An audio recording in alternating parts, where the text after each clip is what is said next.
नमस्ते सारस्वती देवे गौरवाणी प्रचारिणे निर्विशेष शून्यवादी पाश्चात्य देश तारिणे। जय श्री कृष्ण चैतन्य प्रभु नित्यानंद श्री अद्वैत गदाधर श्रीवासादि गौर भक्त वृंद। हरे कृष्ण कृष्ण कृष्ण हरे हरे, हरे राम राम राम हरे हरे। तो आज हम पढ़ रहे हैं श्लोक संख्या 24 और 25।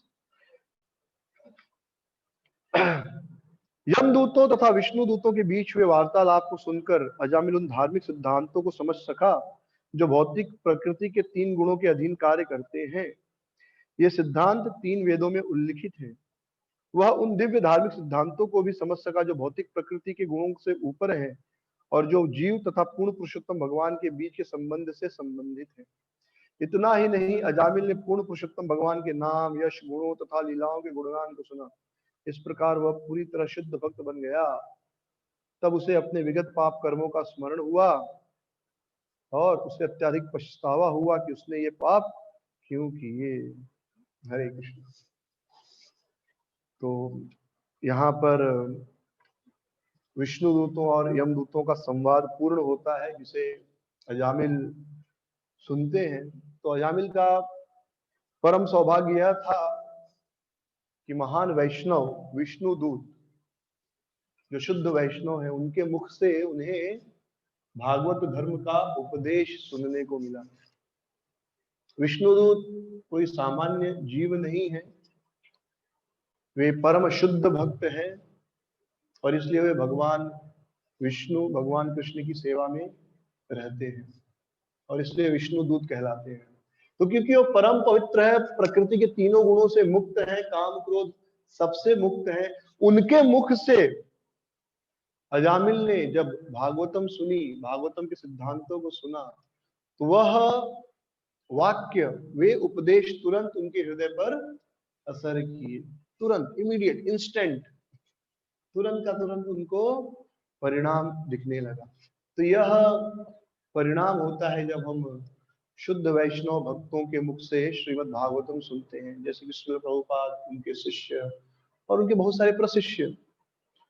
तो उन भक्तों के मुख से भागवतम सुनते ही, भले ही आपने वे शब्द बार बार सुने हो, लेकिन वह एक स्टेटमेंट सुनते ही तुरंत हृदय में परिवर्तन प्रारंभ हो जाता है। तो इसके कुछ श्लोकों पहले हम लोग चर्चा कर रहे थे कि भगवान के संदेश का जो प्रचार करे वो कौन है? विष्णु दूत है।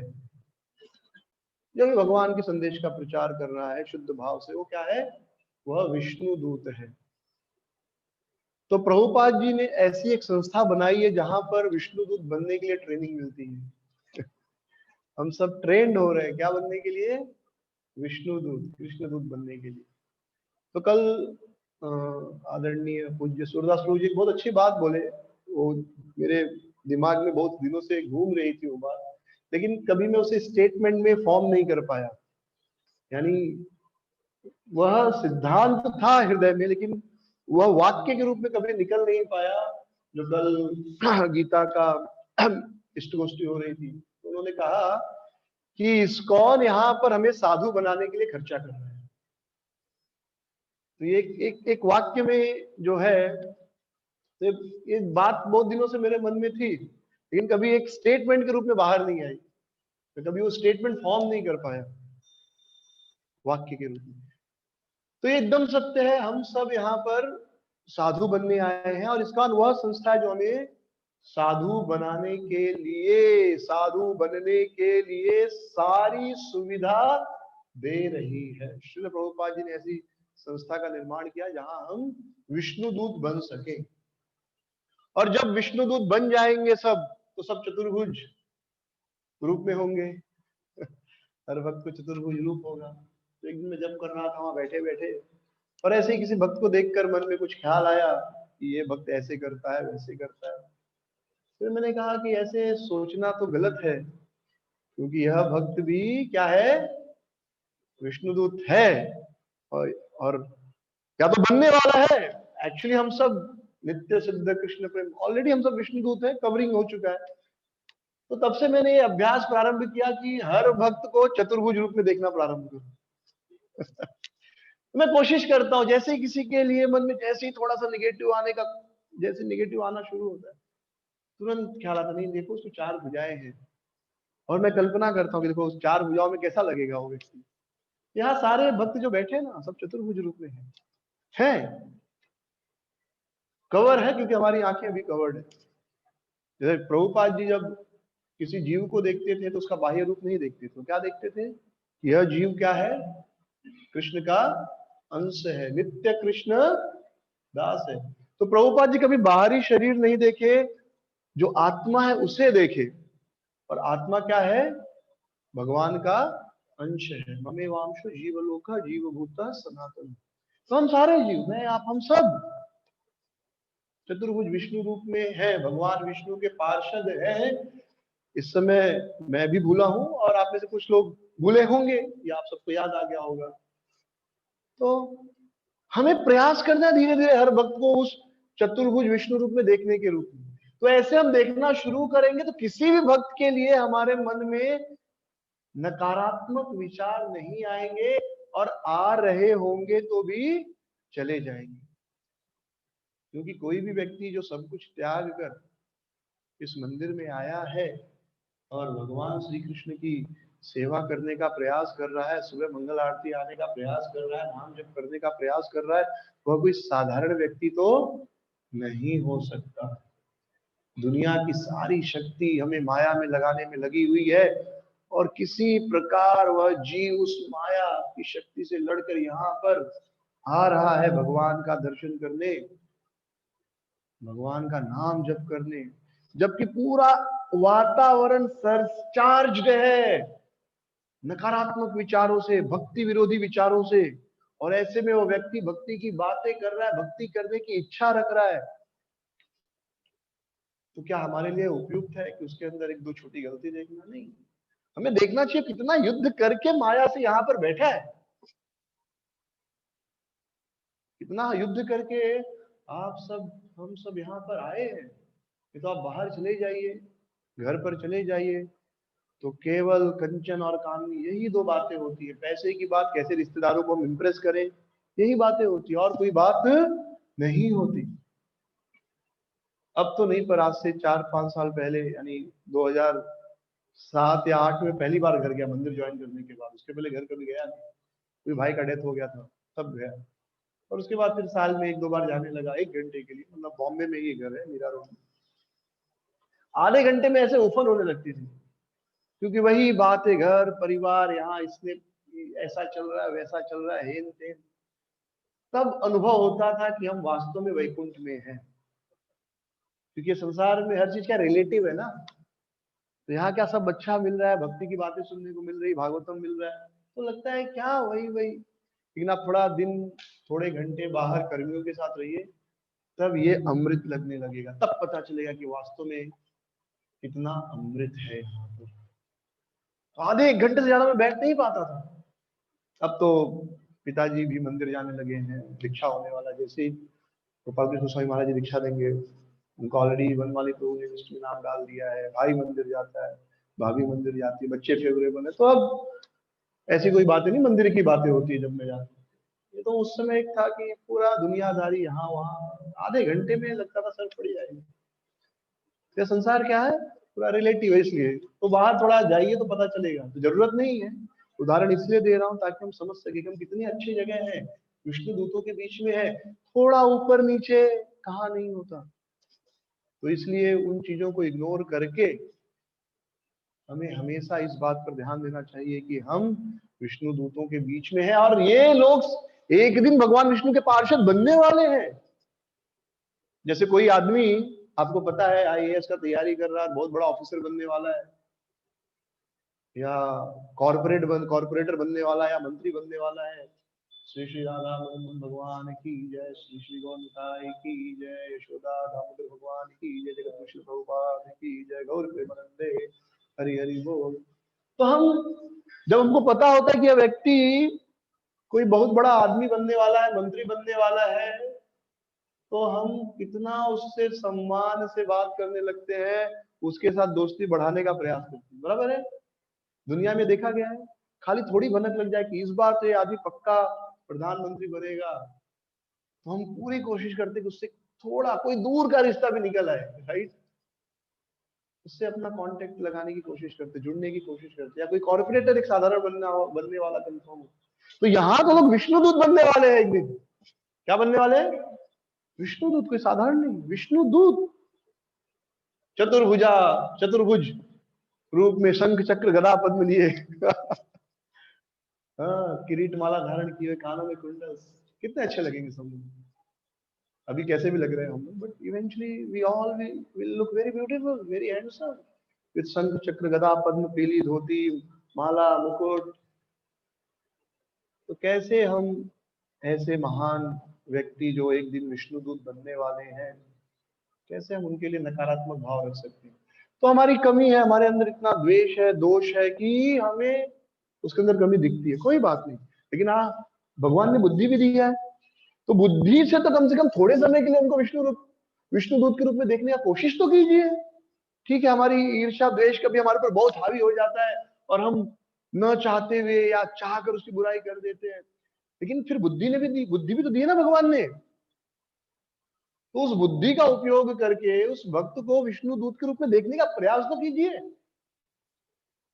श्रील जीव गोस्वामी पाद लिखते हैं कि सिद्ध और साधक ये दोनों भक्ति करते हैं, और दोनों की भक्ति में एक अंतर क्या होता है कि जो सिद्ध होते हैं उनकी भक्ति किस पर आधारित होती है? प्रीति पर आधारित होती है। प्रीति यानी वे भगवान से प्रेम करते हैं, और उनका वह प्रेम उन्हें प्रेरणा देता है कि वे अपने आप भगवान का मंगल आरती करें, अपने आप नाम जप करें, अपने आप भागवतम पढ़े, अपने आप सभी जीवों से प्रेम करें, क्योंकि उनका भगवान से प्रेम है। तो जब प्रेम होता है तो आदमी, जैसे देखिए एक माँ, एक स्त्री, ऐसे उसकी माँ उसको जगाएगी तो उठेगी नहीं 6 बजे 7 8, जब तक उसकी नींद पूरी नहीं हो। लेकिन वही माँ, वही स्त्री जब माँ बन जाती है तो बच्चा रात को 1 बजे भी रोएगा या गीला कर देगा अपना कपड़ा, माँ जग जाती है। क्यों? प्रीति। तो जो सिद्ध होते हैं वे प्रीति आधारित भक्ति करते हैं, भगवान से प्रेम करते हैं, इसलिए उनकी सारी क्रियाएं बड़ी ही ऑटोमेटिक होती हैं। वे अपने आप, उनकी नींद खुल जाएगी, उनको नींद भी नहीं आएगी, कभी कभी तंद्रा आ जाएगी, अपना उनका भजन साधन, नाम जप, वैष्णव सेवा, जीवेर दया, सब ऑटोमेटिकली होगा। लेकिन साधक यानी हम लोग जिनके मन में अभी भगवान के लिए प्रेम उत्पन्न नहीं हुआ है, तो हम किस आधार पर भगवान की भक्ति करेंगे? बुद्धि के आधार पर। यह बुद्धि हमें प्रेरणा देती है कि उठो, मंगल आरती जाओ। Even though we may not have any taste for mangal aarti, but still mind says, intelligence कहता है अरे नहीं, मंगल आरती करने के बहुत सारे लाभ हैं, उठो जाओ। जपा में अगर टेस्ट नहीं है फिर भी बुद्धि कहेगी नहीं जप करना चाहिए, वैसे भी करोगे क्या, सोने से अच्छा जप करो। जब करोगे हृदय शुद्ध होगा, एक भगवत धाम जाओगे। यहाँ पर तो बुढ़ापा है, बीमारी है, मृत्यु है। ये बुद्धि हमें इंस्पायर करती है।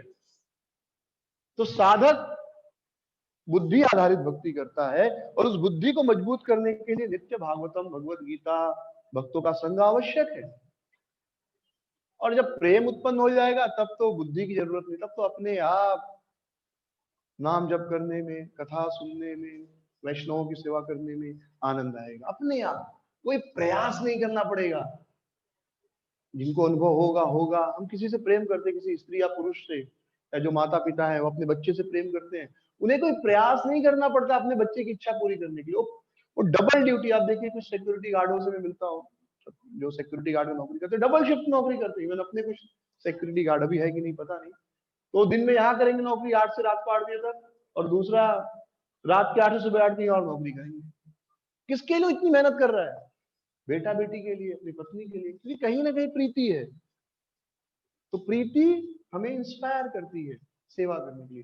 लेकिन जब तक प्रीति नहीं है, हमें बुद्धि को मजबूत करके सेवा करना होगा। तो वैसे ही किसी भक्त को देखकर हमारे मन में बहुत बुरे विचार आ सकते हैं, ये भक्त ऐसा है, लेकिन हमें अपनी बुद्धि भी तो यूज करनी है। ये भक्त एक दिन विष्णु दूत बनने वाला है, चतुर्भुज, 4 भुजाओं के साथ विष्णु की सेवा करेगा, कृष्ण की सेवा करेगा, सर पर मुकुट होगा, किरीट की माला पहना होगा, कानों में मकराकृत कुंडल होंगे, पीला पीताम्बर धारण किया होगा। ये सब हम सबके साथ होने वाला है ना एक दिन, इसीलिए तो यहाँ पर आए। तो जब हम सब विष्णुदूत एक दिन बनने वाले हैं, सारे भक्त विष्णुदूत बनने वाले हैं, तो कैसे उनसे हम उनके लिए बुरे विचार रख सकते हैं, उनसे ईर्ष्या कर सकते हैं? तो ठीक है, हमारी कमजोरी है, अभी हमारे हृदय में अनर्थ है, तो ईर्ष्या आती है, कोई बात नहीं, आने दो। लेकिन फिर बुद्धि भी दिया है, इस बुद्धि का उपयोग करके हर भक्त को चतुर्भुज रूप में देखने का प्रयास करो, और आप देखेंगे कहीं ना कहीं तो कोशिश करनी होगी ना हर भक्त को महान वैष्णव विष्णु दूत के रूप में देखने की। और ऐसा अभ्यास करते करते एक दिन आएगा जब आप सभी जीवों को विष्णु दूत के रूप में देखेंगे। उत्तम अधिकारी, उत्तम अधिकारी क्या होता है? यही उत्तम अधिकारी है ना। उत्तम अधिकारी क्या होता है? वह हर जीव में कृष्ण को देखता है। उत्तम अधिकारी की परिभाषा क्या है? वो हर जीव को कृष्ण, हर जीव में कृष्ण को देखता है, हर जीव के अंदर उसे कृष्ण दिखाई देते हैं। ईश्वर सर्वभूतानां हृदय देशे अर्जुन तिष्ठति। तो कभी ना कभी तो उत्तम अधिकारी में बनना है कि नहीं बनना है? कभी ना कभी तो कोशिश करनी पड़ेगी ना। तो आज से क्यों नहीं, अभी से क्यों नहीं? तो अपने इंटेलिजेंस के आधार पर हमें, जैसे ही किसी भक्त के लिए हमारे मन में कुछ दुर्विचार आते हैं, तुरंत बुद्धि को लगाइए और कल्पना कीजिए, जो कि सच होने वाला है एक दिन, यह भी भगवान विष्णु का भक्त है, यह भी विष्णु दूत है। एक दिन सुंदर, जैसे अजामिल ने दर्शन किए चतुर्भुज विष्णु, चार विष्णु दूतों का, ऐसे सुंदर विष्णु दूत के रूप में यह भक्त बनने वाला है, बड़ी सुंदर माला पहनकर चतुर्भुज के रूप, चतुर्भुज में। तो आप देखेंगे धीरे धीरे हमारी चेतना बदलते जाएगी, और एक दिन आएगा जब यही संसार वैकुंठ बन जाएगा, क्योंकि चारों ओर हमें केवल विष्णु दूत दिखाई देंगे। तो अजामिल ने उन विष्णु दूतों के प्रवचन सुने और उसका परिणाम यह हुआ कि तुरंत उसका हृदय परिवर्तित हो गया। विद्यते हृदय ग्रंथि छिद्यन्ते सर्व संशया क्षीयन्ते चास्य कर्माणि मुक्तेवात्मनीश्वरे। जो हृदय की ग्रंथि थी वह विद्यते, टूट गई। The knot in the heart is pierced and all the misgivings are cut to the pieces. The chain of the fruitive action is terminated when one sees the self as master.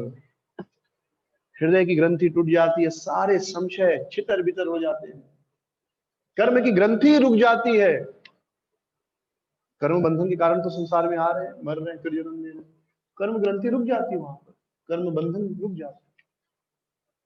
तो अजामिल का यह बड़ा भाग्य था, उसके कुछ पुण्य कर्म होंगे, कुछ कृपा होगी कि उसे सीधे विष्णु दूतों से, जो परम वैष्णव है, उनके मुख से श्रीमद् भागवतम के उपदेश सुनने को मिले। तो यह जो श्लोक है, प्रस्तुत श्लोक बड़ा ही सुंदर है। इसमें दो चीजें बताई गई हैं कि यम दूतों और विष्णु दूतों के बीच में वार्तालाप को सुनकर अजामिल उन धार्मिक सिद्धांतों को समझ सका जो भौतिक प्रकृति के तीन गुणों के अधीन कार्य करते हैं। तो यम दूतों और विष्णु दूतों में जो वार्तालाप हुआ उसमें कुछ भी अधर्म नहीं था। अधर्म तो भागवतम में है ही नहीं, भागवतम में केवल धर्म की बात है।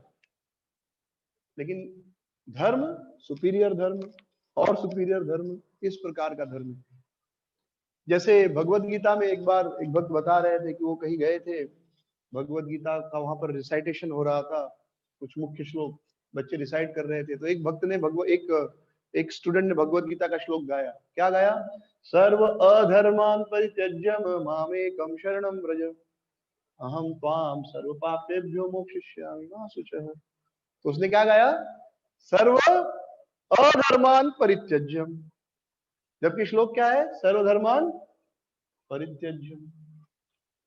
तो अगर बाह्य दृष्टि से देखें तो भगवान धर्म को त्यागने को कैसे कह सकते हैं?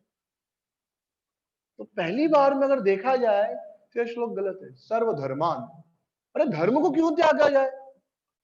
भगवान धर्म को त्यागने की बात कर रहे हैं। तो कोई भी नास्तिक या कोई भी व्यक्ति जो एंटी हिंदू है या किसी और धर्म का, सीधे कहेगा देखो आपका भगवत गीता टोटली गलत है। कंक्लूजन में आपके भगवान क्या कहते हैं? सर्वधर्मान, सभी धर्मों को त्याग दो। अरे धर्म त्यागने की बात कर रहे हैं भगवान। लेकिन जब आप पूरी भगवत गीता देखेंगे तो अर्जुन को भगवान, अर्जुन की दुविधा क्या थी? अर्जुन की दुविधा धर्म और अधर्म के बीच में नहीं थी। अर्जुन की दुविधा धर्म और धर्म के बीच में थी। कौन सा धर्म चुनूं? कुल धर्म चुनूं या वर्ण धर्म चुनूं? वर्णाश्रम का जो धर्म है वो क्या कहता है? वर्णाश्रम धर्म कहता है कि एक क्षत्रिय को हमेशा आतताइयों से समाज की रक्षा करनी चाहिए। आतताई जो 6 प्रकार के पाप करे उन्हें आतताई कहते हैं। कौन से 6 प्रकार के पाप? पहला, जो किसी को जहर दे दे, जो जो पीछे से हथियारों से हमला करे, किसी के घर में आग लगा दे, यानी धन जान का खतरा। फिर धन का खतरा 3, किसी की जमीन लूट ले और किसी का जमीन हरण कर ले, फिर किसी की स्त्री का हरण कर ले, और एक मुझे याद नहीं आ रहा है। तो इनको आतताई कहते हैं। किसी को याद है? छो, मुझे 5 याद आ रहे हैं अभी इंस्टेंट। तो ये वर्णाश्रम धर्म कहता है कि आतताइयों का वध करना चाहिए। और वर्ण से अर्जुन क्षत्रिय है, क्षत्रिय धर्म है आतताइयों से समाज की रक्षा करना। लेकिन साथ में कुल धर्म भी है। कुल धर्म क्या है? कुल धर्म है कि अपने परिवार के स्वजनों की हत्या नहीं करनी चाहिए, उनकी रक्षा करनी चाहिए। बराबर? परिवार का धर्म क्या है? परिवार मतलब अपने लोगों की रक्षा करना, ये कुल धर्म है।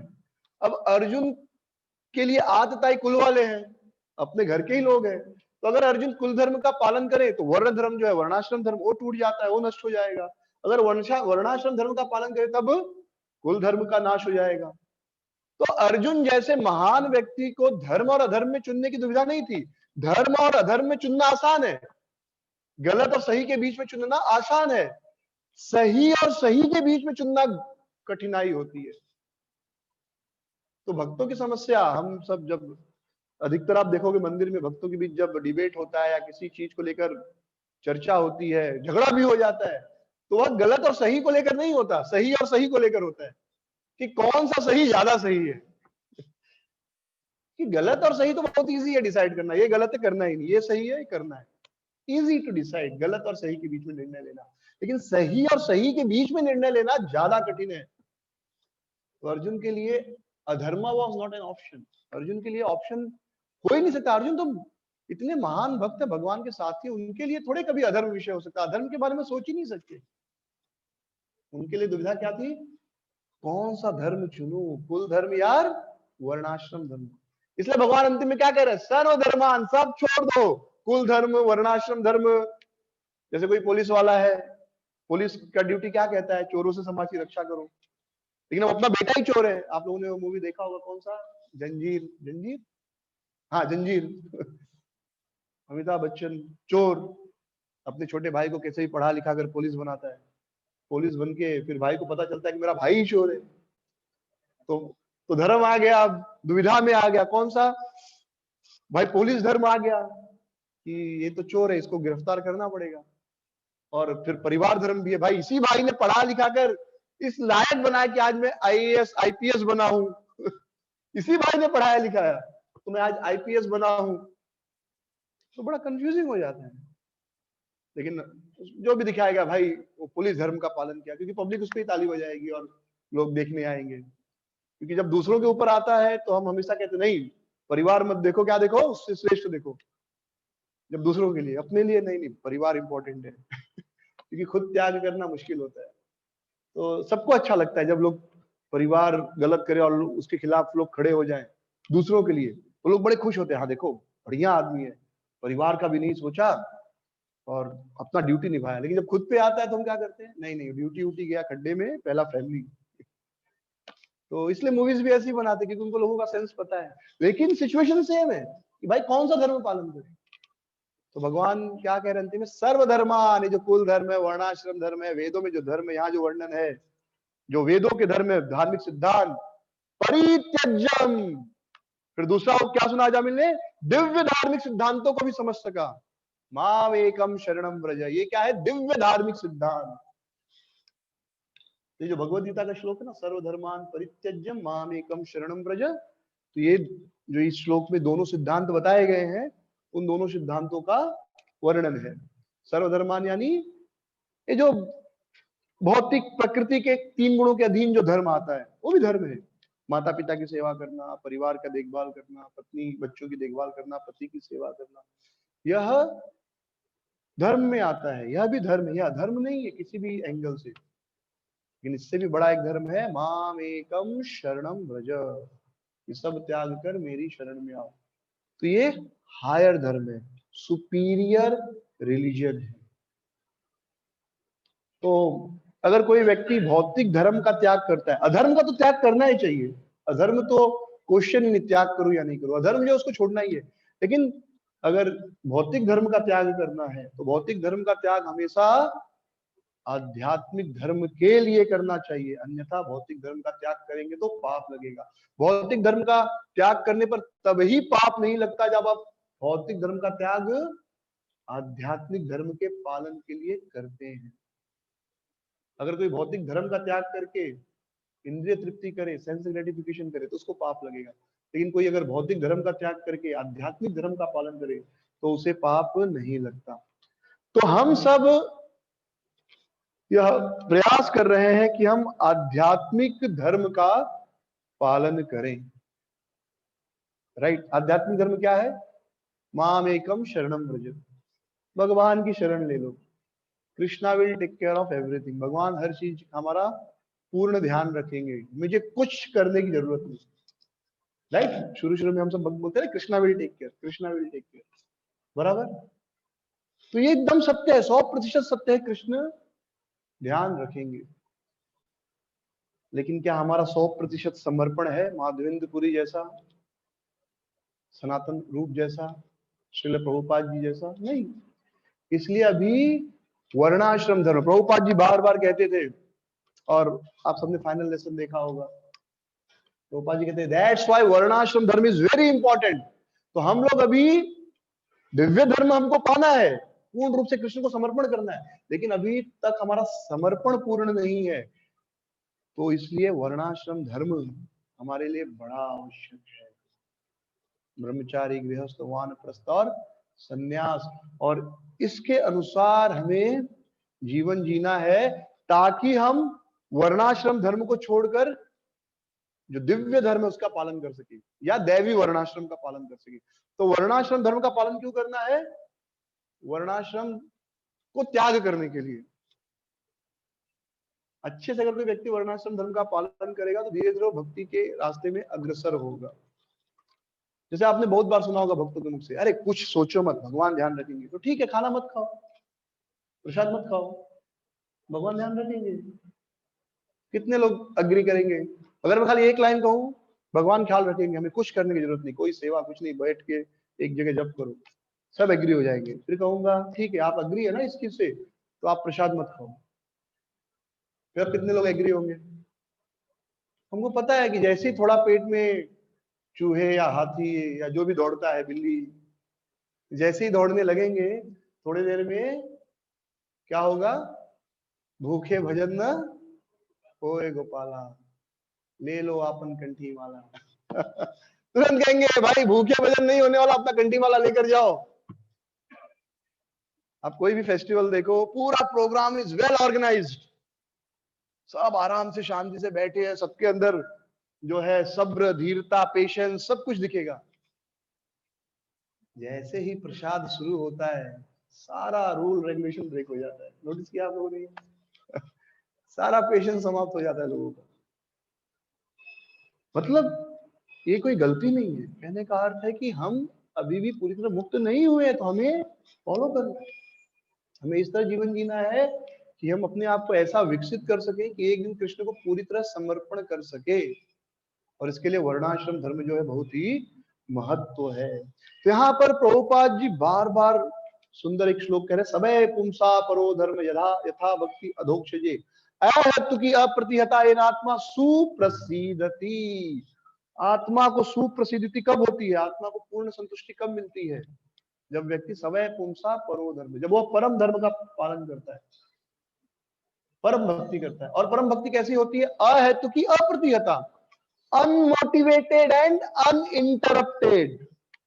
अनइंटरप्टेड मतलब उसमें कोई ब्रेक नहीं होना चाहिए, और कोई भौतिक इच्छा नहीं होनी चाहिए। इच्छा होनी चाहिए लेकिन आध्यात्मिक इच्छा। तो कोई भौतिक इच्छा नहीं और कोई आध्यात्मिक इच्छा नहीं, सॉरी, कोई अनइंटरप्टेड, कोई रोक टोक नहीं, यानी भगवान की कंटिन्यू भक्ति, रोज भक्ति, यानी रोज नाम जब 16 माला हो रहा है, रोज भागवतम पढ़ रहे हैं, रोज मंगल आरती आ रहे हैं, हर चीज रोज कर रहे हैं। अब ये कैसे संभव है? तो श्री भक्ति विनोद ठाकुर एक बहुत सुंदर बात कहते हैं, हेल्थ, साधना, सेवा। तो भक्ति विनोद ठाकुर कहते हैं किसी भी साधक को ये 3 चीज पर ध्यान होना चाहिए। सबसे पहले हेल्थ, फिर साधना और फिर सेवा। सेवा क्या है? परधर्म, डिवोशनल सर्विस सेवा हो गई। भगवान की हम जो भी सेवा करते हैं, मंगल आरती आते हैं, भगवान के लिए भोग बनाते हैं, किताब वितरण करते हैं, भगवान के लिए पैसा लाते हैं, मंदिर की साफ सफाई करते हैं, ये है सेवा, डिवोशनल सर्विस। लेकिन भक्ति विनोद ठाकुर कहते हैं इसके पहले साधना के पहले सेवा के पहले साधना और हेल्थ होना चाहिए। क्यों? क्योंकि शुद्ध भक्ति का लक्षण क्या है? अहेतुकी अप्रतिहता, अहेतुकी बिना किसी भौतिक लाभ के, और अप्रतिहता बिना किसी रोक टोक के। अब बिना किसी भौतिक लाभ के आपको भक्ति करनी है तो उसके लिए साधना बड़ी जरूरी है, नहीं तो धीरे धीरे सेवा जो है वह ऐसी हो जाएगी कि हम उस सेवा से नाम, पद, पूजा, प्रतिष्ठा इसकी इच्छा करने लगेंगे। अगर हमारी साधना अच्छी नहीं है, हम श्रीमद् भागवतम का अध्ययन नहीं कर रहे हैं, अच्छे से हम भागवतम नहीं पढ़ रहे हैं, अच्छे से हम भागवतम नहीं सुन रहे हैं, जप अच्छे से नहीं कर रहे हैं, तो फिर हम हर सेवा से कुछ भौतिक लाभ प्राप्त करने की इच्छा करेंगे कि अरे मैंने इतना कलेक्शन किया और मुझे उसका सम्मान नहीं मिला।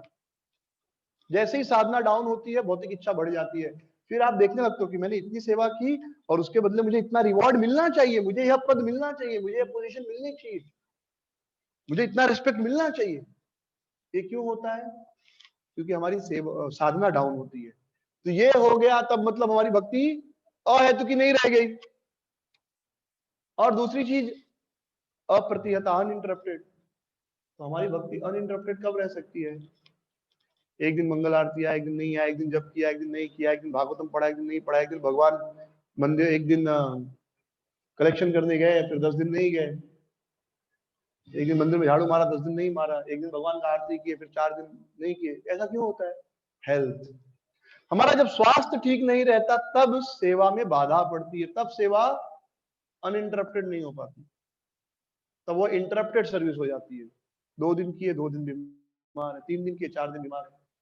तो देखिए भक्ति विनोद ठाकुर कितना बढ़िया बता रहे हैं कि हेल्थ, सेवा, साधना, और इस श्लोक से कैसे सुंदर हम कनेक्ट कर सकते हैं इस चीज को। अहेतुकी भक्ति के लिए साधना बहुत अच्छी होनी चाहिए और अप्रतिहता भक्ति के लिए आपका हेल्थ बहुत अच्छा होना चाहिए। इसलिए भक्ति विनोद ठाकुर कहते हैं हेल्थ, सेवा और साधना। तो जब नया नया हम सब भक्ति ज्वाइन करते हैं, अरे हेल्थ का क्या है, bhagwan will take care, Krishna will take care, and you will not, you may be knowing, you may not be knowing, I don't know। आज से 3 या 4 साल पहले हमारे मंदिर में जन्माष्टमी के ठीक 15-20 दिन पहले ऑलमोस्ट सारे भक्त एक बार और कोई भक्त 2-2 बार गए हॉस्पिटल डेंगू के कारण। And that year I exactly don't remember, 10 lakh के आसपास हॉस्पिटल का बिल आया। कितना? 10 लाख। बाकी साल भर चलते ही रहता है कुछ ना कुछ। इस साल इस कोविड में सूरदास से बात कर रहा था तो उन्होंने बताया कि 10 से 12 लाख जब बात कर रहा था, फिर बाद में मैंने सुना 25 लाख भी बिल आया। So exactly I don't no, पर 12 लाख रुपया बिल आया। ये तो एक सीजन का है, बाकी सर्दी, खांसी, जुकाम, सीतामन जी को ज्यादा पता होगा कितना बिल आता है, बिकॉज प्रभु जी साइन करते हैं। हर महीने कितना एवरेज आता होगा प्रभु जी? 10-20 हजार, 30 हजार नॉर्मल बिल आता है दवाई का। तो सोचिए कितने मेहनत से हम कलेक्शन करते हैं, भक्त लोग मेहनत से पैसा लाते हैं लोग, and that goes to doctors. तो ये कहना कि हेल्थ का ध्यान रखना जरूरी नहीं है, इट्स अ फुलिश थिंग। रूप सनातन गोस्वामी कह सकते हैं, उनकी बात अलग है, वो हेल्थ का ध्यान नहीं रखते थे पर कभी उनका दवाई का बिल भी नहीं आया। जुहू आई हर्ड 25 लाख रुपया एक महीने में खाली बीमारी, बाकी सब भूल जाइए। बाकी साल भर का बिल तो जहां तक मुझे पता है वहां पर ऑलमोस्ट 30 to 40% डायबिटीज का दवाई लेते हैं। मैं अभी कुछ दिन पहले गया था दर्शन के लिए, बड़ा परमिशन लेकर प्रेसिडेंट वगैरह से बात करके दर्शन का परमिशन मिला। तो मैं जब ब्रह्मचारी आश्रम से नीचे लिफ्ट में आ रहा था, तो मैं आश्रम में खड़ा था, 6ठे फ्लोर पे आश्रम में। एंट्री के लिए तब तक देखा 2 ब्रह्मचारी बाहर आए और हाथ में थैली थी, उस पे लिखा था घने बालों के लिए। मैंने ब्रह्मचारी घने बालों वाली थैली लेकर क्यों घूम रहे हैं? और फिर मैं जिस रूम में रुका था उसमें भी देखा वो थैली और लिखा था घने बालों के लिए। तो मुझे समझा नहीं घने बालों वाला क्या केस है। मैं कहा भाई ठीक है, होगा भाई, उसको अपने बाल बढ़ाने होंगे। लेकिन जब नीचे आया तो वहां आप नीचे उतरा तो एक भक्त और लेकर आ रहा है वही थैली। मैंने पूछा जो साथ में फ्रेंड था उसको, बोला ये क्या है, सब ऐसा थैली लेके क्यों घूम रहे हैं? तो उन्होंने बताया कि भाई डॉक्टर एक आता है, 15 दिन में एक दिन आता है, तो सब लोग जाके दवाई लेते हैं उससे। बोला पूरा आश्रम लेता है? बोले हाँ पूरा आश्रम लेता है, क्योंकि फ्री में दवाई है, आयुर्वेदिक है। तो हर आदमी को कुछ ना कुछ समस्या है। वो जो पैकेट देता है, तो कोई बाल के लिए दवाई नहीं ले रहा था, अच्छा मैंने पूछ लिया, तो मन में कंफ्यूजन बना रहता कि भाई सारे ब्रह्मचारी भक्त बाल क्यों बढ़ाने के लिए दवाई ले रहे हैं, क्योंकि पैकेट पे लिखा है बालों के लिए और कुछ है कोई दवाई का नाम। तो हर भक्त बीमार है ऑलमोस्ट। और अब इस्कॉन में ढूंढेंगे 35-40 के बाद आपको शायद ही कोई भक्त मिले जो या तो बीपी या डायबिटीज का दवाई नहीं खा रहे हैं। तो हम क्या दे रहे हैं? और उसके कारण कितनी तकलीफ, और बाद में किडनी का ऑपरेशन, स्टोन का ऑपरेशन, सो मेनी थिंग्स, कितना सफरिंग है। तो कहीं ना कहीं we have to think health का। कहीं ना कहीं मैनेजमेंट ने, जीबीसी ने, दे हैव टू थिंक कि क्या प्रकार का डाइट रखे, कैसा बनाए कि भक्त लोग स्वस्थ रहे, क्योंकि जब तक आप स्वस्थ नहीं रहेंगे अप्रतिहता भक्ति नहीं होने वाली। अप्रतिहता भक्ति नहीं होने वाली। एक चीज हम बहुत केयरफुल, एक इस्कॉन में बहुत रिलैक्स है, आप बीमार हो गए तो बिल तो पास हो जाएगा, क्योंकि आपकी बीमारी का बिल कोई नहीं रोकेगा। क्यों नहीं रोकेगा? क्योंकि जो भी रोकेगा हम बोलेंगे देखो कितना निर्दयी आदमी है, मैं बीमार हूं मेरा बिल रोक रहा है। लेकिन उसके बदले आप बोलोगे प्रभु जी मैं बीमार तो नहीं होना चाहता, लेकिन मेरे को आप, जैसे अभी किसी व्यक्ति का हर महीने 2000 के बीमारी का बिल आता है, हर महीने पास हो जाए, आप बोलो प्रभु जी 2000 का हर महीने फ्रूट खाना है, नहीं नहीं, दवाई का बिल 10,000 भी आएगा आपको मिलेगा, लेकिन फ्रूट के लिए आपको 2000 नहीं मिलेगा। Such a bad thing. I don't know how management works. हमें यहाँ की, ये मैं जुहू का एक्सपीरियंस बता रहा हूँ, यहाँ पे how it works I don't no. that is what I literally heard from my ears। दवाई का बिल लाख रुपए का होगा हम आपको देंगे, 2000 रुपया फ्रूट खाने के लिए दीजिए। हर बीमार, मेक सम अरेंजमेंट ना कि भक्त बीमार नहीं पड़े, ताकि सेवा अच्छे से चलते रहे।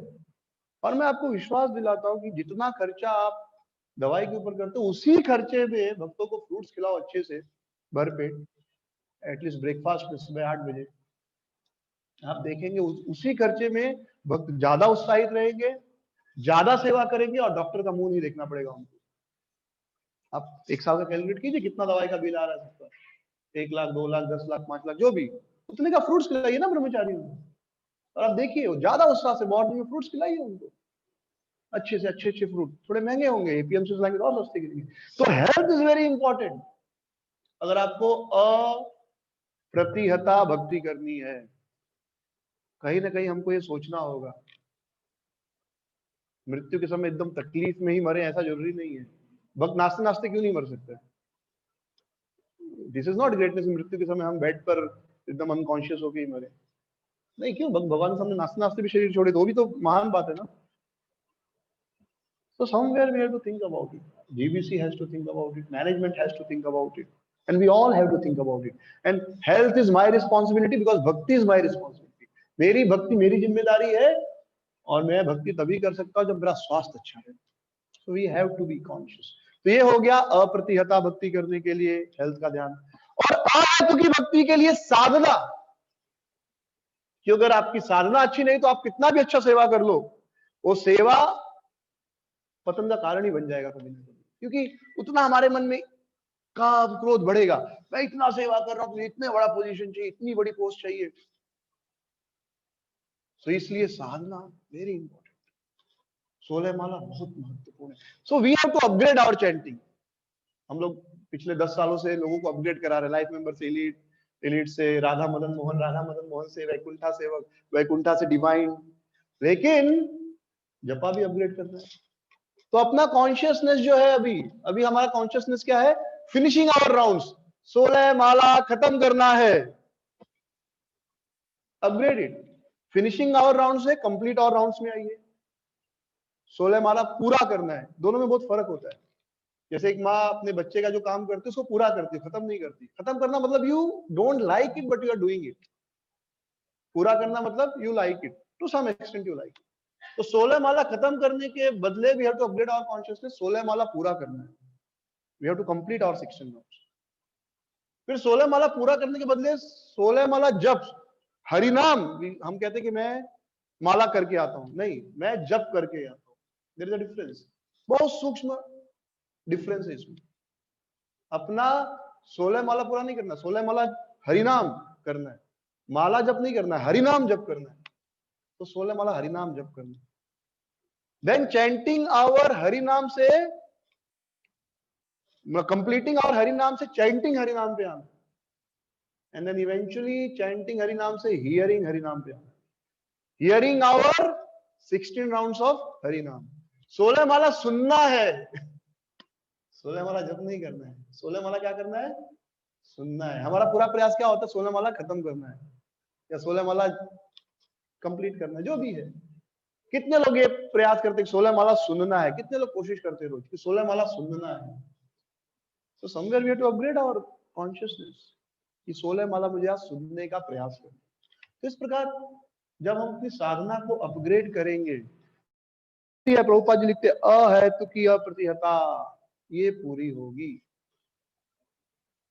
तो श्रवण भक्ति से व्यक्ति भगवत धाम जाता है।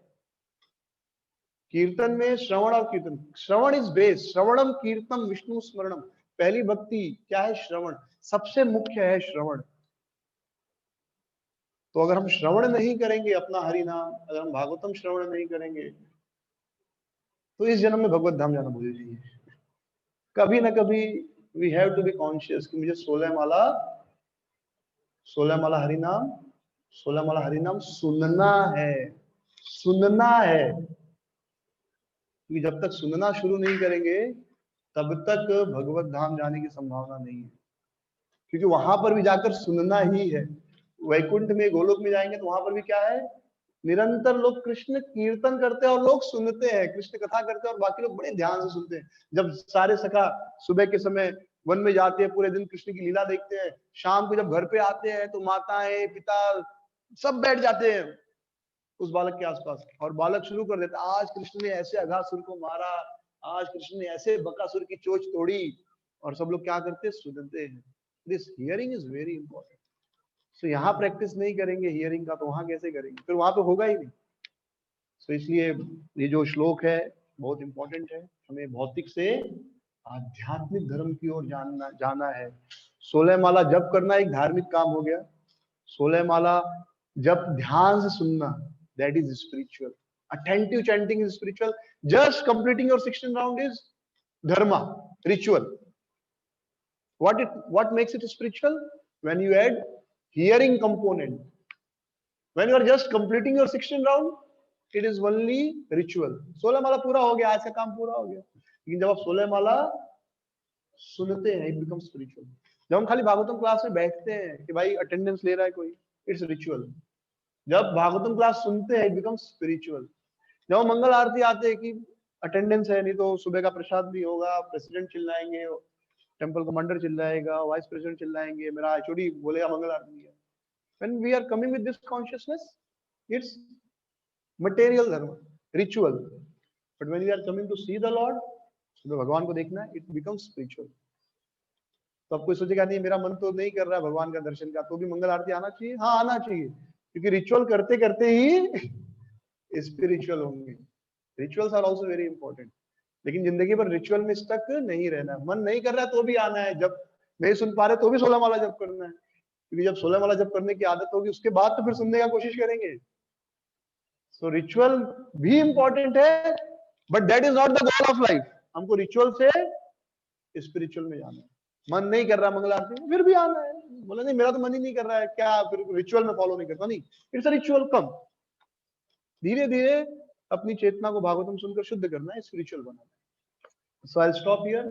हरे कृष्ण। श्रील प्रभुपाद की जय। Thank you very much. आज कहाँ है प्रभु जी? ओह, कोकिला वन।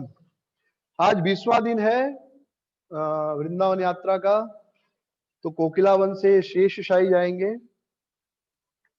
तो शेषशाही का नाम सुनते ही छोटी सी लीला याद आ गई कि भक्ति सिद्धांत महाराज वृंदावन में थे और प्रभुपाद जी वहां पहुंचे थे दर्शनों के लिए भक्ति सिद्धांत महाराज की, और परिक्रमा चल रही थी कार्तिक महीने में।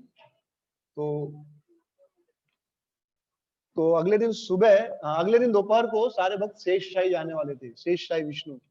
और अनाउंसमेंट हुआ कि शाम को परिक्रमा दोपहर को शेषशाही जाएगी और शाम को श्रील भक्ति सिद्धांत सरस्वती महाराज जी प्रवचन भी देने वाले हैं। तो जो भक्त प्रवचन सुनना चाहते हैं वो प्रवचन सुन सकते हैं, जिनको दर्शन के लिए जाना है दर्शन के लिए जा सकते हैं। तो प्रभुपाद जी ने उस समय सोचा कि मैं इन आंखों से क्या दर्शन करूंगा। भक्ति में आंख से दर्शन नहीं होता, भक्ति में किससे दर्शन होता है? कान से। तो मैं क्या दर्शन करूंगा शेषशाही के? तो मैं रुकता हूँ और प्रवचन सुनता हूँ। तो भक्ति सिद्धांत महाराज लेक्चर दे रहे थे और प्रभुपाद जी ध्यान से लेक्चर सुन रहे थे, वो दर्शन के लिए नहीं गए। तो इससे प्रभुपाद जी एक चीज हमको सिखाते हैं अपनी इस लीला द्वारा कि hearing is more important than visiting holy places. श्रवण करना जो है वो ज्यादा महत्वपूर्ण है। और जब भक्ति सिद्धांत महाराज दीक्षा देने के लिए जब प्रभुपाद जी को मिलाया गया भक्ति सिद्धांत सरस्वती गोस्वामी महाराज जी से, तो भक्ति सिद्धांत महाराज ने क्या कहा? I know him, he likes to hear. तो उनको उनका एक गुण याद था कि ये इसको सुनना बहुत अच्छा लगता है, ये बहुत बड़ा स्पिरिचुअल क्वालिटी है सुनना। तो कोकिलावन के लिए भक्त निकले यहां से। तो इस गांव को यह नाम कैसे प्राप्त हुआ? तो कोकिलावन यानी कोयल जो है, कोकिला उसे कहते हैं, उसकी मधुर ध्वनि से इसका नाम कोकिलावन पड़ा। तो लीला इस प्रकार मैं पढ़ रहा हूं कि एक दिन संध्या के समय यशोदा मैया पूछती हैं कि कृष्ण से कि कृष्ण बलराम ने आज क्या किया? तो कृष्ण बोले भैया मैं बताता हूं बलराम ने क्या किया। तब कृष्ण ने कहा कि अरे आज बलराम ने एक गधे को मारा, रेणुकासुर को मारा आज। तो माता यशोदा को लगा कि अरे बहुत बड़ा काम किया बलराम जी ने। लेकिन कृष्ण ने इतने सरल भाव से कहा जैसे कोई नॉर्मल कार्य हो, राइट? जैसे अभी कोई आपसे पूछे कि अरे उधर क्या हुआ, तो आप बोलो बस कुछ नहीं, एक आतंकवादी आया 20-25 लोगों को मार के चला गया। तो एक्चुअली बहुत बड़ी घटना है, लेकिन हम ऐसे बोल रहे कुछ हुआ ही नहीं। तो माँ ने कहा अरे ऐसे क्यों बोल रहा है, जैसे कुछ हुआ ही नहीं। तो बलराम जी को बड़ा बड़ा बुरा लगा। बलराम जी बोले अरे मैंने इतना बड़ा काम किया, धेनुकासुर असुर को मारा, और कृष्ण तो ऐसे बता रहा है जैसे कुछ हुआ ही नहीं। बराबर? आप कुछ बड़ा काम करो तो कुछ बड़ा होना चाहिए ना। कोई भक्त 1 करोड़ लेकर आए और अनाउंसमेंट हो ये भक्त ने 1 करोड़ लाया है और आज ये प्रोग्राम होगा, तो उस भक्त को लगेगा अरे क्या 1 करोड़ लाया और इतना सिंपल। लेकिन वही जब उत्साह होगा, आप सबको पता है आज इस भक्त ने 1 करोड़ रुपया लाया मंदिर निर्माण के लिए, हरि बोल, तो अच्छा लगेगा। बराबर? तो घटना को आप कैसे प्रेजेंट करते हो इंपॉर्टेंट होता है। तो कृष्ण ने बोला धेनुकासुर को मारा, बलराम जी को बुरा लगा। बलराम बोले कल से मैं कृष्ण को नहीं लेके जाऊंगा, इतना बड़ा काम किया और एकदम सिंपल। तो कृष्ण बलराम एक ही वन में गए, लेकिन अलग अलग, दोनों अलग अलग थे। खाना भी अलग अलग, प्रसाद भी अलग अलग खाया, लीलाएं भी अलग अलग हुई थी। तो जिस स्थान पर बलराम जी बैठे वह स्थान जो है बड़ा बड़ा बैठक कहलाया, क्योंकि बड़े भाई है ना। और कृष्ण जहां बैठे वो छोटा बैठक कहलाया। तो यहीं पर एक दाऊ जी का मंदिर है, तो वहां पर सबने बलराम जी के दर्शन किए कोकिलावन में। और सनातन गोस्वामी भी यहाँ पर आए हैं। यहीं पर कुंटल कुंड है जहां गोपियों ने कृष्ण का सुंदर बाल सजाया था। तो यहाँ पर फिर चरण पहाड़ी भी है। तो चरण पहाड़ी केवल यहाँ पर ही नहीं है, ब्रज में बहुत से स्थानों पर है। तो कृष्ण जब गाय चराते थे और कभी कभी बांसुरी बजाते थे, जब कभी कभी क्या हमेशा ही बांसुरी बजाते थे, तो कृष्ण जब बांसुरी बजाते थे तो बांसुरी की ध्वनि ऐसी होती थी कि जड़ चेतन हो जाता था और चेतन जड़, यानी जो चलने फिरने वाला है वो एक जगह ऐसे हो जाता था, देखने लगता था बिना रुके, और जो रुका हुआ चीज है वो हिलने लगता था। जैसे पेड़ है और बढ़िया कीर्तन हो रहा तो पेड़ भी झूम के नाचने लगेगा, यानी जड़ चेतन हो गया। और चेतन यानी हम लोग। तो कुछ कथा चल रही है, बड़ा कीर्तन, तो ऐसे सुनते अच्छा ऐसे हो रहा है, एकदम रुक जाते। तो जो पहाड़ी थी वो भी एकदम पिघल गई। तो भगवान के चरण वहां पर पड़े और निशान पड़ गया। तो ऐसे चरण पहाड़ी आपको वहां नहीं बहुत से स्थानों पर मिलेगी ब्रज में। तो कोकिलावन में भी चरण पहाड़ी है। फिर वहां आगे कोट वन है। तो ये लोकनाथ गोस्वामी महाराज जी लिखते हैं कि जहां हमने सड़क पार की वह कोट वन है। पहले इसका नाम कोटर वन था। भगवान ने यहाँ पर अनेक आनंद भरी लीलाएं की। हम कोसी से लगभग 7 किलोमीटर दूर उत्तर में है और यहाँ पर एक रेलवे क्रॉसिंग है। यद्यपि कुछ वर्षों पूर्व हमारी यात्रा कोशी से होकर जाया करती थी, किंतु आजकल नहीं जा रही है। तथापि यहाँ के बारे में कहना आवश्यक है। कोशी शब्द कोश से आया है। तो यहाँ पर जैसा मैंने एकदम शुरू में बताया, ये लोकनाथ महाराज लिखते हैं कि शेषशाही विष्णु के दर्शन के सब गए, तो प्रभुपाद जी लेकिन कथा के लिए रुके थे और उन्होंने बहुत ध्यान से भक्ति सिद्धांत महाराज के मुख से कथा सुनी। फिर यहाँ पर शेषशाही विष्णु जी का सुंदर मंदिर है। यहाँ पर क्षीर सागर जो है, मतलब एक कुंड है जिसे क्षीर सागर कहते हैं। और कहा जाता है कि क्षीर सागर जो है आध्यात्मिक जगत के क्षीर सागर का रेप्लिका है और शेषशाही विष्णु की मूर्ति इसी क्षीर सागर से प्राप्त हुई है। चैतन्य महाप्रभु भी आए थे और उन्होंने शेषशाही के दर्शन किए। तो भक्ति रत्नाकर में लिखा है, भक्ति रत्नाकर पढ़ेंगे तो उसमें महाप्रभु और नरोत्तम दास ठाकुर, श्रीवास आचार्य, इन सबकी वृंदावन दर्शन के बारे में पूरा विस्तृत रूप से बताया गया है कि कैसे उन्होंने अलग अलग स्थानों के दर्शन किए। तो शेषशाही के सौंदर्य देखकर उनका आनंद बढ़ने लगा। जिन भाग्यवान लोगों ने भगवान की तेज को देखा वे भी प्रेम में मतवाले हो गए और उनके नेत्रों से अश्रु बहने लगे। वे इसी निष्कर्ष पर पहुंचे कि महाप्रभु कोई साधारण मनुष्य नहीं अपितु सन्यासी के वेश में स्वयं शेषशाही भगवान है। तो शेषशाही विष्णु का दर्शन हुआ वहां पर। और इसके बाद और इसके बाद जो है शेषशाही से शेरगढ़ परिक्रमा आगे जाएगी। तो फिर कल आगे आप लोग कथा सुनेंगे। तो यही कथा विश्राम लेते हैं। हरे कृष्ण। श्रील प्रभुपाद की जय। गौर प्रेमानंदे हरि हरि बोल। श्रीमद् भागवतम की जय। हरे कृष्ण। श्रील प्रभुपाद की जय।